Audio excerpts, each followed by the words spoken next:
Hello dear students, today sequences and series miscellaneous exercise 2. Set to answer the following. See question first. In a GP, the fourth term is 48 and the eighth term is 768. Find the 10th term. So your question here it is given that T4 equal to 48 and T8 equal to 768 to find T10. Now see the solution.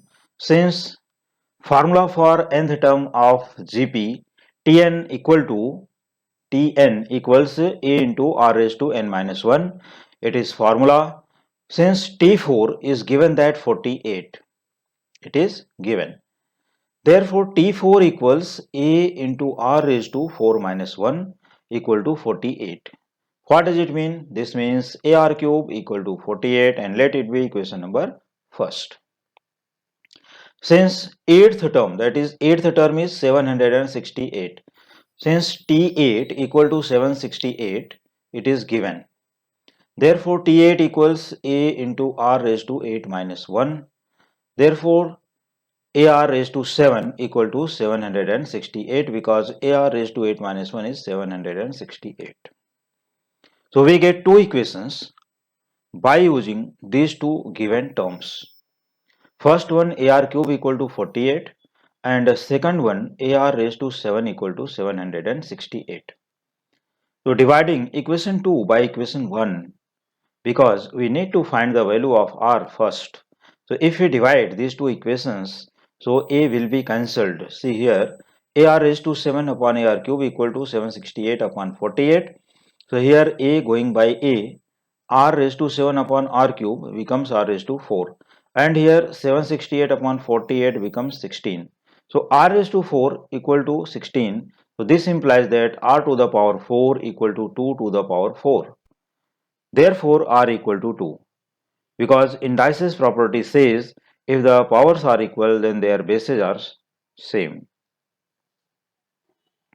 So we get R equal to 2. Here it is given that find the 10th term, but we get here only R. Now put R equal to 2 in equation first. We get A into 2 cube equal to 48.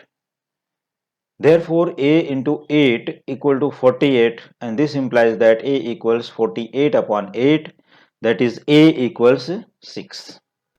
So now we have A equal to 6 and R equal to 2, both the values known.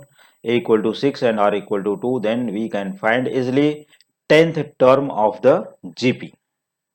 Since T10 equal to A into R is to 10 minus 1, so this will be equal to 6 value of A multiplied by value of R is 2 and raised to 10 minus 1, that is 9. So 6 into 2 raised to 9 becomes 6 into 512 and it is equal to 3072, that is 3072. Therefore 10th term of GP equal to 3072. While it is given that in this question T4 and T8. So according to T4 and T8, or you can say using the similar formula for T10, then you can find the value of 10th term of the GP, which is equal to 3072. Now see question number 2. Here it has a star mark, that is textual answer for question number 2 is wrong. तो correct क्या है वो मैं यहाँ पर solution में दे रहा हूँ. देखो करेक्ट आंसर यहाँ पर क्या है. Find the sum of the first 5 terms of the GP whose first term is 1 and common ratio is 2. See once again. Find the sum of the first 5 terms of the GP whose first term is 1 and the common ratio is 2 upon 3. This is your question number 2 for miscellaneous exercise set 2. Since A equal to 1 and R equal to 2 upon 3 and 2 upon 3 is less than 1. So dear student, you know very well for sum of the n terms of a GP, you have two formulae. First formula, Sn equal to A into R raised to n minus 1 upon R minus 1, which gives R greater than 1. Here R is greater than 1. ये R is greater than 1 के लिए formula है. तो यहाँ पर A equal to 1 and R equal to 2/3 which is less than 1. लेकिन क्या अगर हम लोग R इज ग्रेटर देन 1 फॉर्मूले से सॉल्व करें इस क्वेश्चन को, तो क्या हमें करेक्ट आंसर नहीं मिलेगा? आइए दिखाते हैं, सोल्यूशन देखते हैं. पहले इसको हम लोग चेक करते हैं, एक एक्स्ट्रा आंसर, एक एक्स्ट्रा सोल्यूशन. उसके बाद हम इसको फार्मूले पर भी चलेंगे कि जो formula r is less than 1 के लिए है कि a into r 1 minus r raise to n upon 1 minus r, जो इसका r इज लेस देन 1 के लिए फार्मूला है. तो पहले सपोज करो कि अगर हमने मान लो कि कोई कॉम्पिटिटिव एग्जाम का हमें सोल्यूशन करना है और हमारे पास फार्मूला जो ध्यान में आ गया वो हमने लिख दिया और उसी सोल्यूशन से, उसी फार्मूले से मैंने सॉल्व भी कर दिया और उसी सोल्यूशन से हमारा ऑप्शन आ रहा है, दिखाई दे रहा है, तो that one is also correct. तो आइए देखते हैं कि क्या दोनों आंसर सेम होते हैं.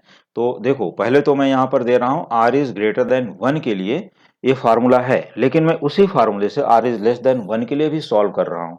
तो जिससे जो डाउट है स्टूडेंट का वो निकल जाएगा कि कॉम्पिटिटिव एग्जाम में हम लोग कभी कभी क्या करते हैं कि फार्मूले पर ध्यान नहीं देते. तो फार्मूला हम लोग कोई भी अप्लाई करें, क्या हमें सेम आंसर मिलेगा? आइए दिखाता हूँ. Now see the solution. Here Sn equal to A into R raised to n minus 1 upon R minus 1 where R is greater than 1. Therefore S5, तो S5 यहाँ पर हमें देखो, यहाँ पर लिखा फर्स्ट 5 टर्म और यहाँ पर वैल्यू ऑफ A क्या है 1 और R इक्वल टू 2/3. तो यूज कर लेते हैं A that is 1 into 2/3 raise to 5 minus 1 upon 2/3 minus 1. तो चलो इसको सिंप्लीफाई कर लेते हैं फटाफट. अब देखो यहाँ पर 1 मल्टीप्लाइड बाय समथिंग है तो समथिंग ही रहेगा, क्योंकि 1 इंटू समथिंग समथिंग. तो चलो 1 को अब यहाँ से इग्नोर कर देते हैं. ये हो गया 2/3 रेज टू 5, दैट इज देखो 2 रेज टू 5 होता है 32 और 3 रेज टू 5 होता है 243. तो 32 अपॉन 243 माइनस 1, ये हो गया न्यूमरेटर. अपॉन 2/3 माइनस 1, देखो 3 1 जा 3, तो 2 माइनस 3/3 दैट इज माइनस 1/3. एक नेगेटिव टर्म आ गया यहाँ पर. तो चलो न्यूमरेटर को भी सिंप्लीफाई कर ही लेते हैं फटाफट कि 32/243 माइनस 1 इज व्हाट. देखो 243 इंटू 1 मल्टीप्लाई करोगे तो हो जाएगा 32 माइनस 243 अपॉन 243. तो 32 माइनस 243 बिकम्स माइनस 211. तो माइनस 211 अपॉन 243 मल्टीप्लाइड बाई, अब यहाँ देखो अपान था तो हमने क्या किया, इसको रेसिप्रोकल कर दिया, यहाँ मल्टीप्लाई हो जाएगा, मल्टीप्लाई बाई -3 अपॉन 1. तो सबसे पहले minus multiplied by minus becomes plus, और यहाँ पर ये 3 से ये डिवाइड हो जाएगा, 3 8 जा 24, 3 1 जा 3, तो ये हो जाएगा 81. अब देखो minus multiplied by minus that is plus, तो इट इज 211 अपॉन 81. तो ये आंसर हमें मिल रहा है 211 upon 81.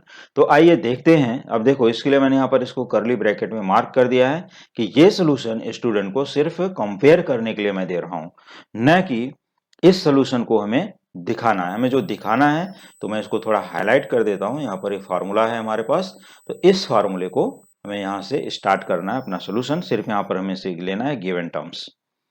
Since Sn equal to A into 1 minus R raise to n upon 1 minus R, here R is less than 1, जो कि मैं यहाँ ऑलरेडी लिख चुका हूँ. तो R इज लेस देन 1, ठीक है. तो यहाँ से डायरेक्टली अब ये यहाँ पर आ जाएगा. तो R इज लेस देन 1 के लिए ये फार्मूला अप्लाई होता है. तो आइए देखते हैं कि क्या ये भी Sn सेम आंसर पर चलता है, सेम आंसर देता है या नहीं देता. तो चेक कर लेते हैं. तो therefore S5 equal to 1 into 1 minus 2/3 whole raised to 5 upon 1 minus 2/3, क्योंकि फार्मूला तो यही है हमारे पास 1 minus r raised to n upon 1 minus r. तो अब क्या करते हैं कि 1 minus 2/3 whole raised to 5 that is 32 upon 243. 1 minus 32 upon 243 entire upon 1 minus 2/3 equals 243 minus 32 upon 243 upon 1/3. अब यहाँ 243 माइनस 32 हमारे पास जो नंबर आ रहा है क्या है 211 अपॉन 243. तो 211 अपॉन 243 इंटू 3/1 ये नंबर हो गया. तो 211 अपॉन 243 इंटू 3/1, अब ये 3 से वापस से डिवाइड हो रहा है. तो देयरफॉर S5 इक्वल टू 211/81। तो हम लोग ने यह देखा कि अगर हम लोग फर्स्ट कोई भी फार्मूला अप्लाई कर दें तो एस एन में कोई इफेक्ट नहीं पड़ता। हाँ, कहीं पर ऐसा कुछ अगर हमें मॉडुलस का रीजन देना है, कुछ रीजन देना है, तो एक वो स्पेसिफिक केस होगी, लेकिन कॉम्पिटिटिव एग्जाम्स के लिए हमारे पास दोनों सम सेम ही रहते हैं। तो देखो यहाँ पर भी आंसर सेम है, 211/81 एंड इट इज ऑल्सो 211/81। तो स्टूडेंट को मैं एक बार वापस यहाँ सजेस्ट करता हूँ कि स्टूडेंट ये सोल्यूशन को ही फॉलो करेंगे अभी के लिए, लेकिन कॉम्पिटिटिव एग्जाम्स के लिए वो लोग कोई भी फार्मूला अप्लाई कर सकते हैं for the SN. Now see question number third question यहाँ पर क्या बता रहा है हमें, देखिए, for a GP that is geometric progression a equal to 4/3, that is first term a 4/3 and T7 means seventh term equal to 243/1024, find r. R means होता है कॉमन रेशियो। तो a first term 4/3, T7 243/1024, find r using the formula Tn, since Tn equal to a into r raised to n-1। ये हमारे पास बहुत ही simple formula है और काफी पहले से इसको सॉल्व कर रहे हो, फर्स्ट एक्सरसाइज से ही सॉल्व कर रहे हो, स्टार्टिंग से ही सॉल्व कर रहे हो कि ये फार्मूला हमारे पास जो क्या बताता है, nth term of a GP. तो nth term of a GP के लिए Tn a into r raised to n-1। Since T7 हमारे पास T7 की वैल्यू है, तो T7 अब यहाँ therefore T7 equal to 4/3, this is the value of A multiplied by r raise to 7-1। But T7 equal to 243/1024, तो ये value हमने जो गिवन वैल्यू है इसको यहाँ पर सब्स्टिट्यूट कर देते हैं for T7 equal to 4/3 into r raise to 6। therefore 243/1024 multiplied by 3/4 equals r raise to 6। अब यहाँ पर जो नंबर्स हैं वो बहुत ही इंटरेस्टिंग नंबर हैं, आइए देखते हैं। This implies that r raise to 6 equal, देखो 243 is the 3 raise to 5, the value 243 is the value of 3 raise to 5 into 3 as it is, and 1024 is the value of 4 raised to 5 into 4। अब ये 3 raised to 5 into 3 that is 3 raised to 6 upon 4 raised to 5 into 4 that is 4 raised to 6। तो ये हो जाएगा 3/4 whole raised to 6। तो we can say r raised to 6 equal to 3/4 whole raised to 6। Therefore r equal to 3/4। ये भी डाइसिस property के according if the powers are same then bases will be same।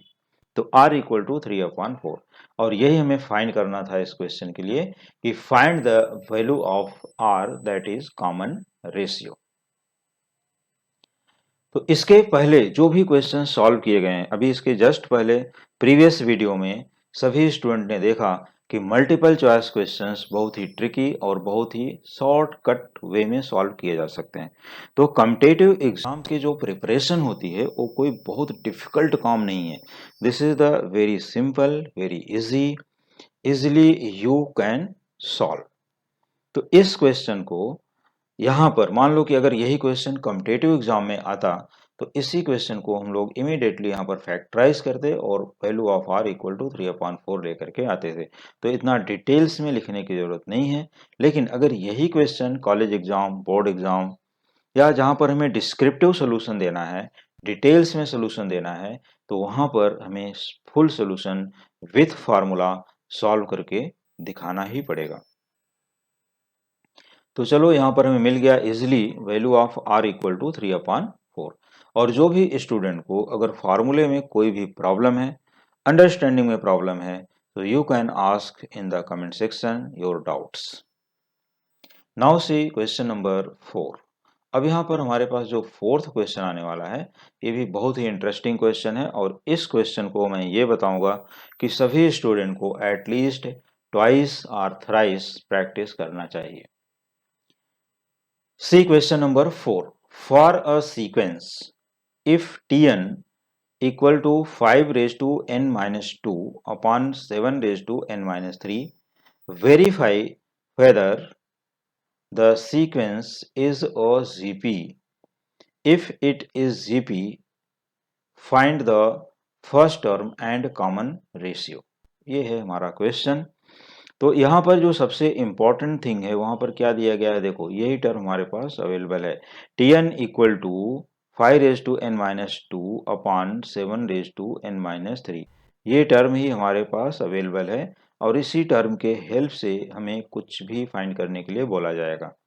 तो आइए अब ये टर्म का use करके हम लोग फाइंड करते हैं इसके कॉमन रेशियो, फर्स्ट टर्म और जो भी पूछा गया। See the solution. Since Tn equal to 5⁻n-2 upon 7⁻n-3, तो सबसे पहले तो हमें इन दोनों दोनों नंबर मतलब कौन से, 5 एंड 7, इन नंबर्स के इंडेक्स को ऑब्जर्व करना है। सबसे पहले हमें चेक करना है कि क्या इन दोनों के पावर में कोई सिमिलैरिटी है। देखो 5⁻n-2 अपॉन 7⁻n-3, ये हमारे पास जो इनका रेशियो है ये दिया गया, this is the value of Tn, that is nth term of a sequence. अब वो सीक्वेंस जीपी है, एपी है, एचपी है, अपने को कुछ आइडिया नहीं है, but we have to verify that this sequence is a GP. जो भी सीक्वेंस का Tn है ये जीपी का है, ये हमें पता करके वेरीफाई करके बताना है। तो आइए सबसे पहले हम ये ट्राई करना चाहिए कि इन दोनों की जो इंडेक्स है अगर वो सेम हो जाती है तो हमारा काम काफ़ी हद तक आसान हो जाएगा और काफ़ी इजी वे से इसको हम लोग सॉल्व कर सकते हैं। तो देखो एक तो हमारे पास यहाँ पर मेथड है कि हम लोग इसको 5⁻n into 5⁻⁻2 upon 7⁻n into 7⁻−3, तो इसमें जो नंबर है 7⁻−3 गोज अप तो 7 क्यूब हो जाएगा और 5⁻−2 कम्स डाउन, ए 5 स्क्वायर हो जाएगा। तो 7 क्यूब अपॉन 5 स्क्वायर, तो 7 cube upon 5 square both are constant. तो हमारे पास जो यहाँ वेरिएबल टर्म्स आते हैं वो 5⁻n अपॉन 7⁻n, तो हम लोग लिखेंगे 5 upon 7 whole raise to n multiplied by 7 cube upon 5 square.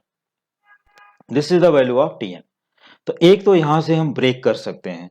दूसरा वे है कि अगर हम इनके पावर को सेम कर दें, जैसे यहाँ n-2 है और यहाँ पर n-3 है, तो या तो हम ये डिनोमिनेटर में मल्टीप्लाई एंड डिवाइड बाय 7 कर सकते हैं, जैसा कि हमने अगर यहाँ इंटू 7 अपॉन 7 किया तो वो 7 गोज अप, यहाँ 7 आ जाएगा और जो इंटू 7 हुआ रहेगा वो इसके एक पावर को रिड्यूस कर देगा, तो 5⁻n-2 अपॉन 7⁻n-2 हो जाएगा। बहुत ध्यान दो, बहुत ही केयरफुल्ली सुनो हमारी बात को, बहुत इंटरेस्टिंग क्वेश्चन है। 5⁻n-2 अपॉन 7⁻n-2, लेकिन यहाँ न्यूमरेटर में भी 7 से मल्टीप्लाई हो चुका है, क्योंकि multiply by 7 in numerator as well as in denominator, ऐसा बोल सकते हो।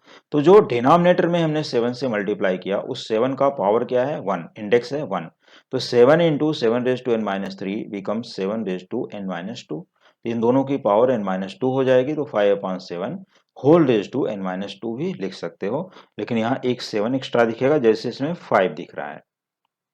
ठीक है, एक ये हो गया, तो ये हमारा दूसरा मेथड हो गया। अब जो तीसरा है इसका टर्म, वो हमने यहाँ मल्टीप्लाई करके दिखाया हुआ है कि चलो हम इसके 5 के पावर को 5⁻n-2 को 5⁻n-3 में कन्वर्ट कर लेते हैं। तो इट इज इक्वल टू, अब देखो multiplying by 5 and dividing bye 5 in the numerator, multiplying by 5 and dividing bye 5 in the numerator, तो 5 into 5⁻n-2 upon 5 entire upon 7⁻n-3, means denominator को यहाँ पर हमने डिस्टर्ब नहीं किया है, डिनोमिनेटर को सेफ रखा है ऐसे ही। तो जो यहाँ 5 से मल्टीप्लाई है वो देखो यहाँ पर एज इट इज है, लेकिन जो ये 5 से डिवाइड हुआ तो ये 5 का पावर क्या है, 1, जब इसको हम लोग न्यूमरेटर में यहाँ पर ले जाएंगे तो इसका पावर हो जाएगा -1, तो 5⁻n-2 -1 हो जाएगा, यहाँ पर 5 हो जाएगा, फिनिश। तो ये हो गया 5 इंटू 5⁻n-3, क्योंकि देखो यहाँ पर क्या हो चुका है, 5⁻n-2 -1, तो दिस विल बी 5⁻n-3। तो हमें ये न्यूमरेटर में मिल गया 5 multiplied by 5⁻n-3 upon 7⁻n-3। अब हम ये देख पा रहे हैं कि इन दोनों का इंडेक्स जो है वो सेम है, करेक्ट। तो they can be written as, अगर इन दोनों का पावर सेम है तो हम लोग 5 into 5/7 whole raise to n-3 भी लिख सकते हैं, या इसको एज इट इज लेकर के आगे चलते हैं। तो the value of Tn equal to 5 into 5 raise to n-3 upon 7 raise to n-3। तो देखो मैंने एक्सप्लेन किया, एक तो वैल्यू ऑफ Tn ये है यहाँ पर, दूसरी वैल्यू जो हमारे पास अवेलेबल होगी वो वैल्यू यहाँ पर 7 multiplied by 5 raise to n-2 upon 7 raise to n-2 भी ले सकते हैं, नो प्रॉब्लम। फिर से नोट कर सकते हो कि इधर Tn equal to 5 into 5 raise to n-3 upon 7 raise to n-3 और Tn इक्वल टू, फिर से नोट कर सकते हो, एक रफ पेज उठा लो और वहां पर नोट करके रखो, बाद में उससे भी ये क्वेश्चन को ट्राई करके देखो, सॉल्व करके देखो कि जो भी सर ने दूसरा टर्म बताया Tn का, क्या उससे भी हमारा आंसर सेम आता है, वो चेक करके देखना चाहिए स्टूडेंट को, प्रैक्टिस हो जाएगी और एक न्यू ट्रिक भी मालूम हो जाएगा इस क्वेश्चन के लिए। तो दूसरा इसका जो Tn है 7 multiplied by 5 raise to n-2 upon 7 raise to n-2। फिर से देख लो, Tn equal to 7 into 5 raise to n-2 upon 7 raise to n-2। कब? जब हम लोग इसको मल्टीप्लाइंग डिवाइडिंग बाई 7 कर देंगे, कहां पर? यहां पर, इंटू 7 अपॉन 7, तब ये उस टर्म में कन्वर्ट हो जाएगा। तो जो स्टेप मैं अब इसके बाद लेने जा रहा हूं वही स्टेप उसमें भी फॉलो कर सकते हो। तो आइए पहले हम इसके लिए सॉल्व करते हैं, फिर से उसको डिस्कस करेंगे थोड़ा सा कि Tn equal to 5 into 5 raise to n-3 upon 7 raise to n-3, this is Tn। Put n equal to n plus 1, therefore Tn plus 1 equal to 5 into 5 raise to n plus 1 minus 3 upon 7 raise to n plus 1 minus 3। इसका meaning है कि replacing n by n plus 1 on both sides, तो we get Tn plus 1 equal to 5 into 5 raised to n plus 1 minus 3 upon 7 raised to n plus 1 minus 3. It is equal to 5 into 5 raised to n minus 2 upon 7 raised to n minus 2. ये हमारे पास एक available value आ गई किसकी? Tn plus 1 के लिए। Now अब अगर हमें इसको जीपी वेरीफाई करना है तो हमारे पास जो फॉर्मूला है हम लोग करते हैं कि T2 upon T1, T3 upon T2, T4 upon T3 and so on must be constant. इन सभी का रेशियो एक फिक्स्ड नंबर होना चाहिए, फिक्स्ड रेशियो होना चाहिए। तो हम देखते हैं कि Tn प्लस 1 अपॉन Tn क्या एक कांस्टेंट होता है। आइए चेक करते हैं कि since Tn plus 1 upon Tn equal to 5, सबसे पहले हम क्या लेंगे? Tn प्लस 1 की वैल्यू, मीन्स ये वैल्यू हमारी जो है ये न्यूमरेटर में है। तो 5 into 5 raise to n minus 2 upon 7 raise to n minus 2। अब यहाँ पर हम एंटायर अपॉन ये वैल्यू को रखेंगे यहाँ पर, तो ये वैल्यू 5 देखो यहाँ पर है डिनोमिनेटर में, 5 into 5 raise to n minus 3, तो यहाँ पर अपान आ रहा था, ये जो अपान में आ रहा था वो गोज टू न्यूमरेटर, तो मैंने यहाँ पर इसको मल्टीप्लाई करके इसका टोटल का रेसिप्रोकल कर दिया यहाँ, तो भी चलेगा।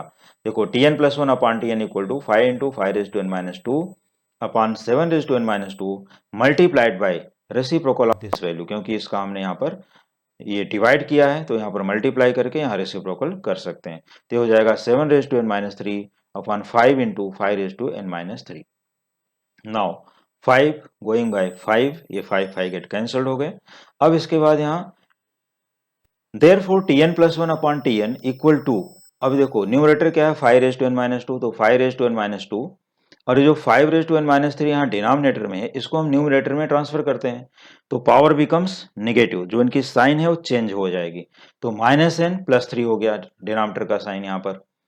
और ये न्यूमरेटर में जो 7 रेज टू n माइनस 3 है इसको डिनोमिनेटर में लेके आते हैं तो इसकी भी साइन चेंज हो जाएगी, तो इट इज इक्वल टू यहाँ पर 7 रेज टू n माइनस 2 तो पहले से ही था, ये 7 रेज टू n माइनस 2 और ये जो न्यूमरेटर का पावर है यहाँ पर आ जाएगा माइनस n प्लस 3, क्योंकि इंडाइसिस प्रॉपर्टी में जैसे ही हम लोग किसी नंबर को न्यूमरेटर और डिनोमिनेटर में अगर इंटरचेंज करते हैं तो उनके पावर्स क्या होते हैं? नेगेटिव हो जाते हैं, तो पावर्स अपोजिट साइन दे देते हैं, तो अपोजिट साइन हो जाता है, तो यहाँ अपोजिट साइन होकर माइनस n प्लस 3 और यहाँ पर अपोजिट साइन होकर माइनस n प्लस 3 हो गया। तो देखो n minus n get cancelled और 3 minus 2 becomes 1, that is 5 raise to 1, that is 5, और यहाँ पर भी n कैंसल, 3 माइनस 2 बिकम्स 1, तो 7 रेज टू 1, दैट इज 7। तो therefore Tn plus 1 upon Tn equal to 5 upon 7। ये एक हमारे पास नंबर जो आया it is independent of n, therefore this is a constant number, so we can say which is a constant. और जो tn plus 1 upon tn है, यही नंबर हमारा क्या होता है यहाँ पर, कॉमन रेशियो। तो यही है वैल्यू ऑफ r। तो अगर ये कांस्टेंट आता है तो we can say here hence the given sequence is a GP. तो हमें जो वेरीफाई करना था कि जो हमारा सीक्वेंस जीपी में है या नहीं है, तो कंफर्म हो गया इट इज अ जीपी। तो hence the given sequence is a GP with common ratio 5/7। जो भी नंबर यहाँ कांस्टेंट टर्म में आएगी that one is common ratio also. तो हमने यहाँ पर लिख दिया विथ कॉमन रेशियो 5/7। अब हमें इसी क्वेश्चन में पूछा गया है कि what is the value of the first term. तो फर्स्ट टर्म को फाइंड करने के लिए हम लोग यहाँ पर n इक्वल टू 1 पुट कर देंगे। tn है तो पुट n इक्वल टू 1, और यहाँ पर भी n इक्वल टू 1 सब्स्टिट्यूट करेंगे, या हम लोग यहाँ पर भी सब्स्टिट्यूट कर सकते हैं। तो कहीं भी सब्स्टिट्यूट करके फाइंड करो। तो चलिए सब्स्टिट्यूट कर ही देते हैं अब यहाँ पर। तो for the first term put n equal to 1, therefore t1 equal to 5 into 5 raise to 1 minus 3 upon 7 raise to 1 minus 3। Means जो ये लास्ट टर्म है हमने यहाँ पर ही सब्स्टिट्यूट कर दिया, इसमें जिसका हमने यूज किया था यहाँ पर, तो यहीं पर सब्स्टिट्यूट कर दिया। 5 into 5 raise to 1 minus 3 upon 7 raise to 1 minus 3। तो ये हमारे पास जो टर्म आया कि 5 इंटू 5 रेज टू 1 माइनस 3, ये हो गया 5 into 5 raise to minus 2, because 1 minus 3 is minus 2, और यहाँ upon 7 raise to 1 minus 3 that is 7 raise to minus 2। अब देखो अगर ये पावर्स को हम लोग यहाँ पर 5 इंटू 5 रेज टू माइनस 2, इसका भी पावर 1 है, तो 1 minus 2 that is 5 raise to minus 1 upon 7 raise to minus 2। अब ये 7 raise to minus 2 goes to numerator, तो 7 स्क्वायर हो जाएगा, और 5 raise to minus 1 goes down, ये हो जाएगा 5 रेज टू 1। तो 7 square becomes 49 upon 5 raise to 1 that is 5, तो 49 upon 5. Therefore, first term of the given sequence t1 equal to 49 upon 5. तो इस तरह से अगर हम लोगों को t2, t3, t4, t10 जो भी फाइंड करना हो फाइंड कर सकते हो। और दूसरी ये चीज है कि हमारे पास फर्स्ट टर्म 49 upon 5 है, वैल्यू ऑफ कॉमन रेशियो 5/7 भी है। तो अगर यहाँ पर ये पूछा जाता है कि find the sum of 10 terms, sum of 20 terms, sum of n term, तो you can find easily Sn also for n equal to any number। कितना भी यहाँ पर सम दिया जाए तो फाइंड कर सकते हो, कोई भी प्रॉब्लम नहीं, easily you can solve this type of the question. तो ये क्वेश्चन बहुत ही इंटरेस्टिंग, बहुत ही इंपॉर्टेंट, और कॉम्पिटिटिव एग्जाम्स के लिए तो मोस्ट इंपॉर्टेंट क्वेश्चन है। ये टाइप के क्वेश्चंस आजकल जेईई एंड सीईटी में पूछे ही जाते हैं। तो इस क्वेश्चन को सॉल्व करना न भूलें, किसी भी स्थिति में इस क्वेश्चन की प्रैक्टिस बहुत ही अच्छी होनी चाहिए। और जैसा मैंने यहाँ पर एक बताया, जैसे मैं यहाँ पर मल्टीप्लाइंग डिवाइडिंग बाय 5 किया, मल्टीप्लाइंग एंड डिवाइडिंग बाय 5, तो वैसा ही यहाँ पर multiplying by 7 and dividing by 7। तो इनके 5 raise to n minus 2 upon 7 raise to n minus 2 और इंटू 7 यहाँ पर रहेगा। तो उससे भी इसी क्वेश्चन को ट्राई करके देखो, you will get value of r 5/7 again. तो उससे भी हमें कॉमन रेशियो 5/7 ही मिलेगा, और एक कांस्टेंट टर्म है, therefore sequence is in GP. तो इजिली यू कैन सॉल्व, कोई भी प्रॉब्लम नहीं होती। तो इस तरह से हमने यहाँ पर ये दो मेथड तो बताए मल्टीप्लाई डिवाइड के, और जो सबसे पहले मैंने मेथड एक्सप्लेन किया था कि 5 raise to n into 5 raise to minus 2 upon 7 raise to n into 7 raise to minus 3, उससे भी इसको सॉल्व किया जा सकता है। You will get same constant term 5/7, means common ratio r equal to 5/7 and value of first term also 49/5। ये दोनों ही values कभी भी चेंज नहीं होंगे, हम लोग मेथड कुछ भी यूज करें तो कॉमन रेशियो फिक्स है और value of first term fix है। तो इस तरह से हम लोग इसमें S5, S10, S19, S9 जो भी टर्म फाइंड करना है फाइंड कर सकते हो, and you can find Sn also. तो डियर स्टूडेंट, आज के लेक्चर में हम लोगों ने मिसलेनियस एक्सरसाइज सेट 2 के first to 4 total 4 questions solve कर लिए। अभी इसमें बहुत से question, many questions are remaining. तो इसी टाइप के क्वेश्चंस को प्रैक्टिस करने के लिए, कॉम्पिटिटिव एग्जाम्स के डाउट्स और क्वेश्चंस को प्रैक्टिस करने के लिए और अपने डाउट सेशन को सॉल्व करने के लिए, जो भी यहाँ पर डाउट्स है उसको कमेंट सेक्शन में मुझे कमेंट करके बताएं कि हमें ये क्वेश्चन का सॉल्यूशन चाहिए, तो you will get your solution in the next videos. और दूसरी ये चीज़, अगर किसी स्टूडेंट को फॉर्मूला लिस्ट में प्रॉब्लम है तो इसी वीडियो के डिस्क्रिप्शन बॉक्स में जाकर के लास्ट में देखिए एक लिंक प्रोवाइड की गई है। उस लिंक पर जैसे ही क्लिक करोगे you will gate formula list.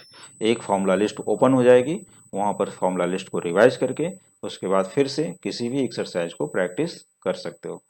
उसमें खास करके AP, GP, HP, AM, GM, HM और दूसरा sigma notation that is summations के फार्मूले प्रोवाइड किए गए हैं, और ये क्वेश्चंस और ये फार्मूले बहुत ही इंपॉर्टेंट होते हैं।